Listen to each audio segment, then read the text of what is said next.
Your precious mother's theater is gone. Amanda's voice dripped with satisfaction through my phone speaker. I've already signed the demolition papers. They're turning it into a parking lot. Her laugh echoed through the line, sharp and mocking. I stood in my kitchen, fingers wrapped around my coffee mug, staring at the old playbill from my mother's final production that hung framed on the wall. My name is Julia Palmer, and at 32, I was listening to my sister-in-law gleefully announce the destruction of my family's legacy. The demolition crew arrives next week, Amanda continued, clearly disappointed by my silence. What's wrong, Julia? No tears for Mommy's little stage. Thanks for letting me know, I replied, my voice steady. The calmness in my tone seemed to throw her off balance. That's it. That's all you have to say. Amanda's voice rose an octave. I just told you I'm destroying the Palmer Theater, and you're acting like I just mentioned the weather. The truth was, my hands were shaking, but not from fear or grief. Amanda had no idea what she just walked into. The theater wasn't just a building. It was my mother's heart and soul, the place where she directed groundbreaking productions for 30 years before cancer took her last spring. But more importantly, it was protected in ways Amanda couldn't imagine. Did my brother agree to this? I asked, though I already knew the answer. Tom, my older brother, had always let his wife run roughshod over our family's traditions. Tom knows what's best for the family, Amanda snapped. That old theater is just taking up valuable downtown real estate. The parking lot will generate actual income, unlike your mother's artistic pipe dreams. I thought about my mother's last words to me, whisper from her hospital bed as she clutched a thick envelope in her trembling hands. The theater is yours now, sweetheart. I've made sure of it. Don't let anyone tell you different. Well, I hope the demolition goes smoothly, I said, unable to keep a slight smile from my voice. Have you spoken with the Arts Council yet? There was a pause on the other end of the line. The what? The Arts Council. You know, the ones who designated the Palmer Theater as a protected historical landmark 3 months ago. The ones whose approval you'd need for any structural changes, let alone demolition. The silence stretched longer this time. When Amanda spoke again, her voice had lost some of its swagger. You're lying. Tom would have known about that. Tom hasn't been involved with the theater since high school, I replied. He wouldn't know about Mom's last project, getting the building listed as a historical site. The paperwork was finalized last week. This is ridiculous. Amanda's voice rose to a shriek. That theater belongs to the family, and Tom is the eldest. He has the right to decide what happens to it. I opened my laptop, pulling up the emails I'd received just yesterday. Actually, Mom left the theater to me in her will. I have the documents right here, along with the Arts Council's protection order. By the way, how exactly did you plan to demolish a building you don't own? Tom signed the papers, Amanda said, but I could hear the uncertainty creeping into her voice. Tom can't sign away something that isn't his, I said, my tone still conversational. But I'm curious. Does the demolition company know they're contracted to destroy a protected historical landmark? I'm sure their insurance company would be very interested in that information. You think you're so clever, Amanda hissed. Just like your mother, always thinking you're better than everyone else. This isn't over. You're right about one thing, I agreed. It's not over. The Arts Council is very interested in the attempted unauthorized demolition of a historic building. In fact, they'd like to meet with whoever signed those papers. Shall I give them your number, or would you prefer they contact you through their lawyers? The line went dead. I set my phone down and took a long sip of coffee, letting the familiar warmth steady my nerves. Walking to the window, I could see the Palmer Theater's iconic marquee in the distance, its Art Deco letters still proud against the morning sky. My mother had built that theater from nothing, turning a rundown movie house into a cultural cornerstone of our community. She'd staged experimental plays alongside classics, given countless young actors their first break, and never once compromised her artistic vision. When she got sick, her first concern wasn't for herself. It was for ensuring the theater's future. My phone buzzed with a text from Amanda. Tom won't let you get away with this. I smiled, remembering all the times my mother had told me that preparation was the key to any good production. Always have your lines memorized. She'd say, but be ready to improvise when someone tries to change the script. Opening my email, I forwarded the Arts Council's protection order to my lawyer, along with Amanda's admission about the demolition plans. Then I sent a quick message to Maria, my mother's longtime stage manager who now helped me run the theater. Amanda took the bait. Time to start Act 2. Call the board members, we're going ahead with the summer festival plans. The Palmer Theater had survived 30 years of my mother's avant-garde productions, countless financial challenges, and even the rise of streaming entertainment. It would survive Amanda's schemes too. Mom had made sure of that, and I intended to honor her vision. Looking at the old playbill on my wall, the show must go on, my mother's final production. I felt a sense of calm certainty. Amanda thought she was directing this play, but she had no idea she was merely a supporting character in a much larger production. And I had a feeling she wouldn't like the final act one bit. The next morning, I walked into the Palmer Theater through the stage door, just like I had thousands of times before. The familiar smell of wood and dust and history wrapped around me like a welcome embrace. Maria was already there, organizing papers at the box office counter. Your sister-in-law just called, Maria said, her eyes twinkling. She was demanding to see the theater's financial records. I told her only the owner has access to those. I smiled, setting my bag down. How did she take that? I bet they're not, I replied, scanning through the messages. Attempting to destroy a historic landmark tends to ruffle feathers. The theater's heavy front doors burst open, sunlight streaming in behind two familiar figures.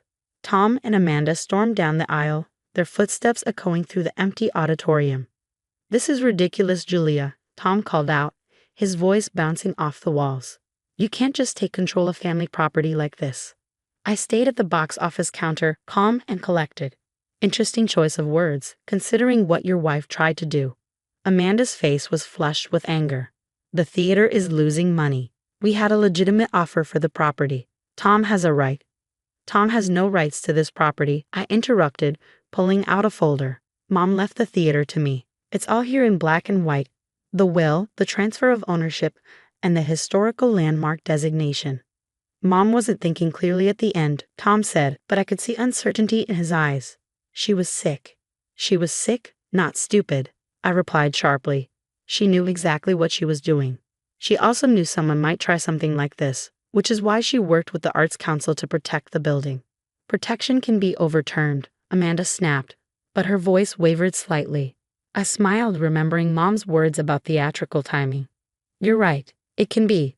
But not when the building in question has just been selected as the centerpiece of the state's new cultural heritage initiative. The color drained from Amanda's face. What? I handed them a press release. The Palmer Theater has been chosen to host the state's Summer Arts Festival. 6 weeks of performances, workshops, and cultural events. The governor will be here for the opening night. Tom read through the release, his expression shifting. This is real. Very real, Maria confirmed, bringing over more paperwork. The grant money has already been approved. The theater will be renovated and modernized while maintaining its historical character. It's exactly what your mother always wanted, Julia. This is what you've been planning. Amanda's voice was tight with barely controlled rage.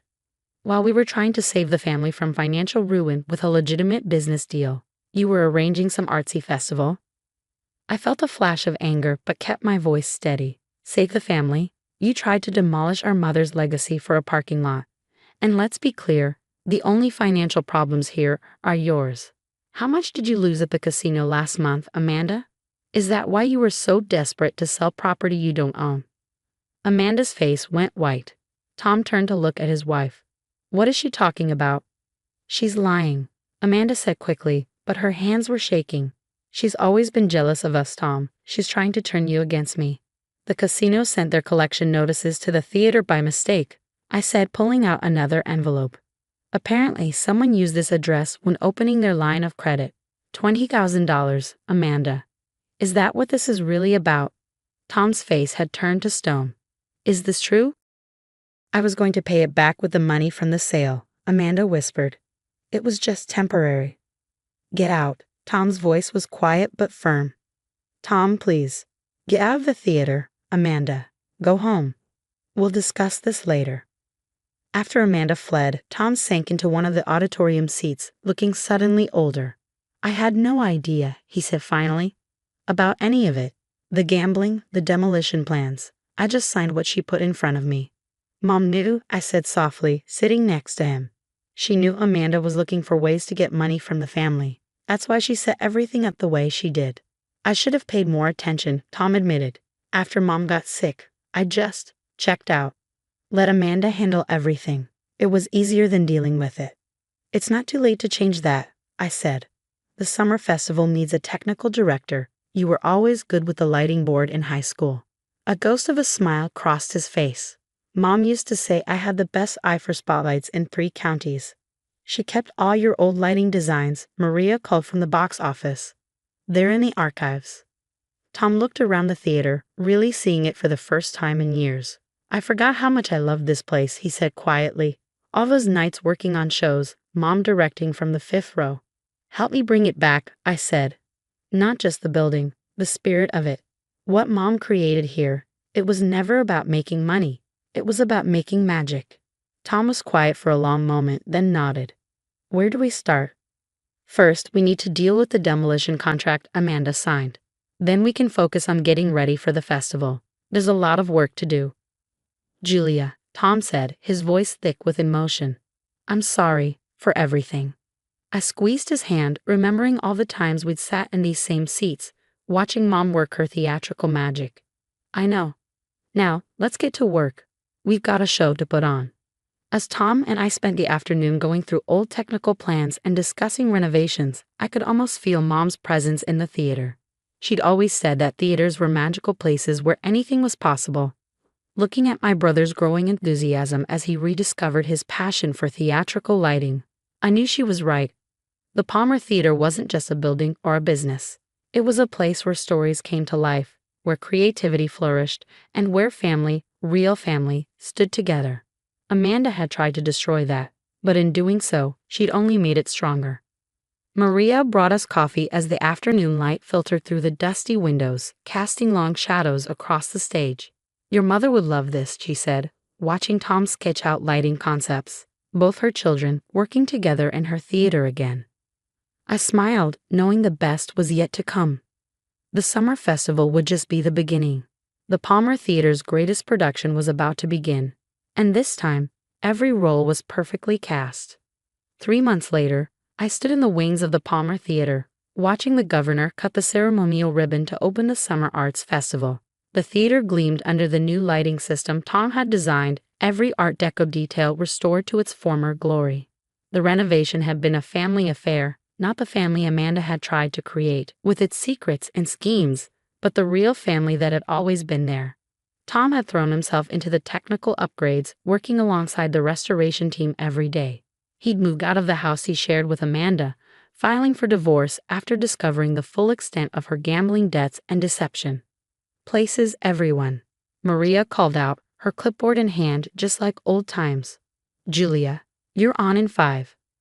I smoothed down my dress, touching the small compass pin on my lapel, Mom's opening night good luck charm that she'd worn for 30 years of productions.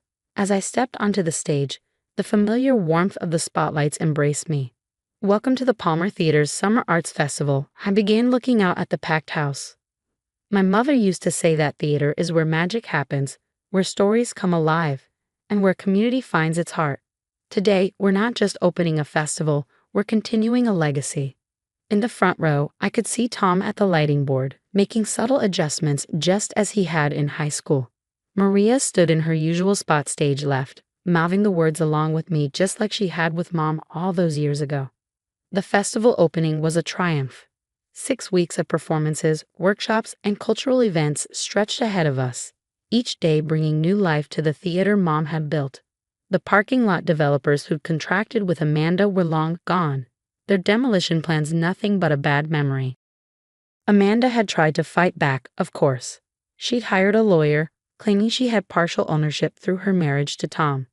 But faced with evidence of her gambling and fraud, she'd eventually backed down. Last I heard, she'd moved to her sister's place in Florida, leaving behind a wake of unpaid debts and broken trust. After the opening ceremony, as the crowd mingled in the newly restored lobby, Tom found me by the concession stand. Mom would be proud, he said, gesturing to the bustling scene around us. Not just of the theater, but of you. The way you handled everything. You're just like her. She'd be proud of you too, I replied. You found your way back. He smiled, a genuine smile that reminded me of the brother I'd grown up with, before Amanda had driven wedges between us. I was thinking about the old days, he said. Remember when Mom would let us sleep in the green room during tech weeks? How she'd find us curled up in the costume closet. And she'd always say, "The theater is alive at night." We finished together, laughing. Maria joined us, her clipboard finally set aside. Speaking of alive, wait until you see the bookings we got lined up after the festival. Schools, community groups, touring companies. The Palmer Theater is going to be busier than ever. Just like Mom always wanted, I said softly. Later that night, after the crowds had gone and the house lights were dimmed, I sat in Mom's favorite spot, fifth row center.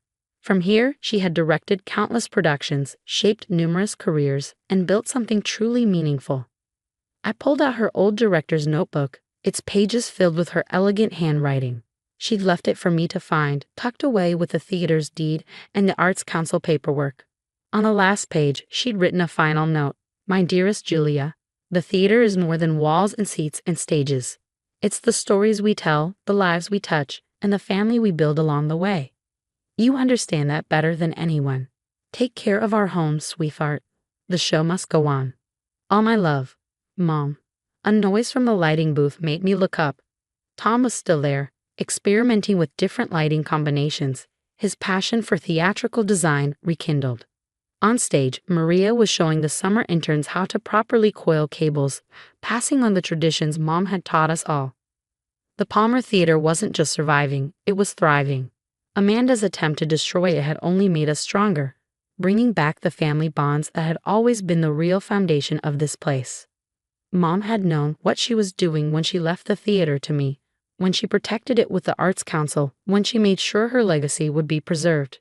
She'd given me more than a building. She'd given me the chance to continue her story, to keep the magic alive. As I closed her notebook and stood to join Tom and Maria, I smiled, remembering Mom's favorite saying about the theater. Every ending is just the beginning of a new act. She was right, as always. This was our new act, and it was going to be spectacular.